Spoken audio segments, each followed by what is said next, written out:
So a lot of people neglect to see that, there's a lot of crime that happens when you come through the border. And people have that automatic mentality that if we build a wall, we're racist.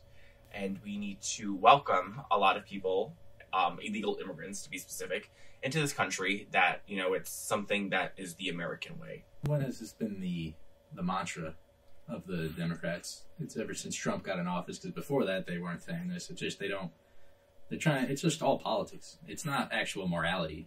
They're just trying to play to people's hearts. They're not actually morally trying to say that we're better. They just want Trump to seem like a racist, even if he is or isn't, which he's not. They changed their stance on it right when Trump got in office. If a Democrat was like, let's build a wall, people would be like, oh, that's smart, it's safe. You got to keep us safe. But now Democrats have talked about building a wall. Exactly, that's what I'm saying. Previous presidents have talked about building a wall. And it's okay then, but when it's a Republican or it's Trump, it's just racist. Yeah, but that's because he has diarrhea of the mouth. It sounds like he's a racist sometimes. I don't think he's ever said racist things. He said, he's not like a morally stand-up guy, but he's never said racist things. He's been politically insensitive to South American cultures. Like, uninformed, unintelligent.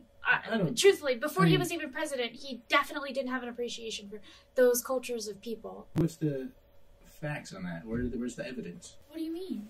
If you call whole groups of Latinos Mexicans, you don't understand South America. Like, I am for border security, and if a wall is ineffective, which, I don't know how they can prove if it would be or wouldn't be. Like, I read a lot of things comparing it to the Berlin Wall. They're playing identity politics in the media, which they always do, because that's what gets the reaction out of people. People become tribalistic like that. They force people to become one side or the other rather than just becoming like a full person. I think, though, yes, we do need border control, though, right? Yeah, of course. Absolutely. Yeah. It's something that is a necessity in this country. There's so many crimes that are committed when people come through that border.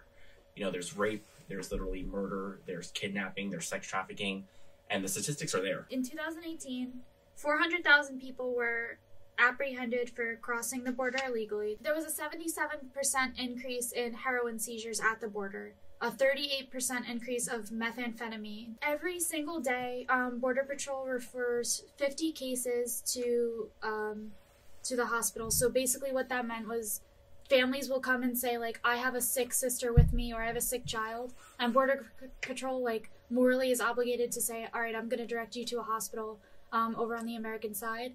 And, their medical bills are paid for, and the person is treated, which that's a good thing, for the person, but what about us? Why? Exactly. I get that. And until they get blamed for the death, like the child, the child died, and people are blaming border security in the media, but in actuality, it's the father's fault that brought the child. You're risking your this whole entire way. You can feed the kid for days and yada yada yada. It's not, and then government tries to save them, and meanwhile they die in their custody. My personal opinion is if you have Border Patrol there for a reason, you have a wall, but that's helping Border Patrol. Mm-hmm. Border Patrol is literally risking their lives to do this law enforcement job. However, I don't think that it should affect people's jobs. I don't agree with the government shutdown. I honestly think, yes, you do need a wall. However, there are people that are living paycheck to paycheck, and they're not able to maybe afford their bills for the past month because the government is shut down and they're not getting their paycheck. Trump did say he would take ownership of it, that he'd called the Trump shutdown, which was a stupid thing by him. But it's not. It's the Democrats refusing to give him $5 billion, which is not a lot in government terms. It sounds like a lot, but it's really nothing. That's the only part I can't agree with, though. You're literally taking away food from people. It's not right. I don't understand people that agree with the government. Yeah, of course, but right now, some people can't put food on the table. But whose fault is it? Because American is to be giving these people a job and giving them a paycheck. If you don't have savings and you go into the government working for them and you know that these things are a possibility, it's really scary to know that they just don't have your best interest at heart. Just the fact that you have to wake up and go to work and work indefinitely until they figure it out and get paid later, that's very scary. To me personally, I wouldn't show up to work at that point. Of course. Who would want to show up to work not knowing that when they're going to get paid? I would literally be like, I'm going to get another job for the time being. When you want to pay me, call me. It's causing a huge mess that doesn't need to exist. And it's honestly affecting people's just day-to-day lives. What is the quality of work of a person who's going to work for no pay right now? You're going to get the money, so you're working for that future payment. Like, because if you don't go to work, I'm sure they're going to be like, we're not going to pay you the days you didn't come in. But even other companies who are not affected by it, but their customers are like extending people's payment plans, giving out free meals, giving out clothing for kids who are in need of like winter jackets for the season. Like Verizon, for instance, actually is extending people's plans along with AT&T, just so that they don't have, you know, their phones don't get shut off. One of them has to like fold, and I don't think it's going to be Trump who folds. I hope not. And the thing is, I don't want this to last so long that people are literally. You're not going to have a government in that whole entire. Like, you're not going to have government jobs if people see this. This is not the first time where the government was shut down. Let's say they reformed it, right? Because right now, employees who are citizens of this country are paying the price for their like government not figuring something out. Should the government, those people in the House and the president's cabinet have to pay for this instead? Should they be the ones who don't get paid? I don't think that's fair either. Do you know what I mean? Because if someone really believes inside of themselves, like, hey, like, we should not fund this wall or we absolutely need to, they're just holding on to their principles. One side's going to fold, or maybe they'll come to a compromise, which hopefully, but the Democrats don't seem to want to give $1 for the wall at all. It's like holding people hostage, though. Do you know what I mean? Like, uninvolved parties who just work for the government are just being like, hey, if you don't, like, they have nothing to do with it. They're literally just hurting all these people. I don't see any positive in this whatsoever.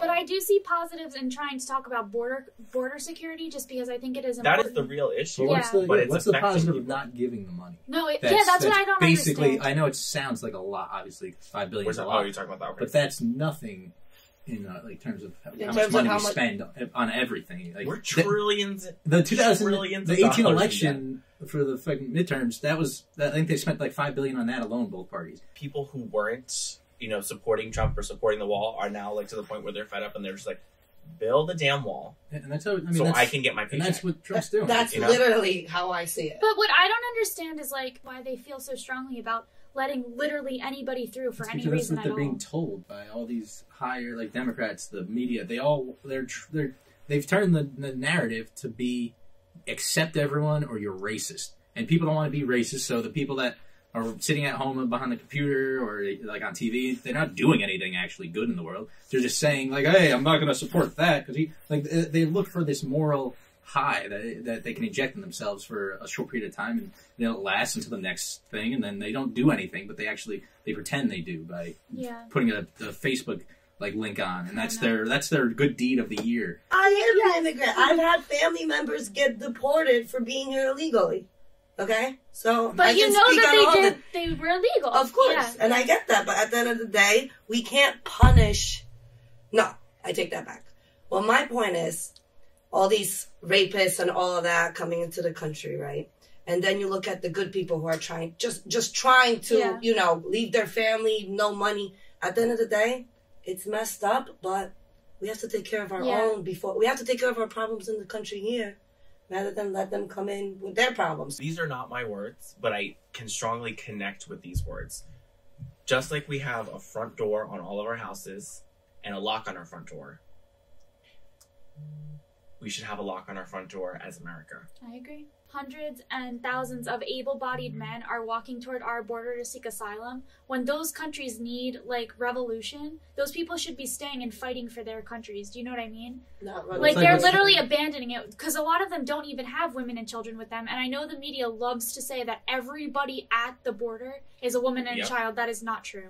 That is absolutely not true. I would also like to add that another thing people always say is that people, like white people, because that's just what they say, they're racist because like white people came to this country with like illegally, with just flocking here as immigrants. But at that time there was no welfare state, so there was no safety net. You weren't supported. You either survived or you failed. At the end of the day, we can't help everyone. We can't. As much as I wish the United States was so powerful, we can take every woman and child that needs help from another country. We can't do it. It's not our responsibility. Exactly, and that's what it is. As much as I disagree with a lot of stuff that Trump does, has a point. We'd like to thank Jalapenos in Glen Rock, New Jersey, for sponsoring us with the wine tonight, the MAN wine. Thank you.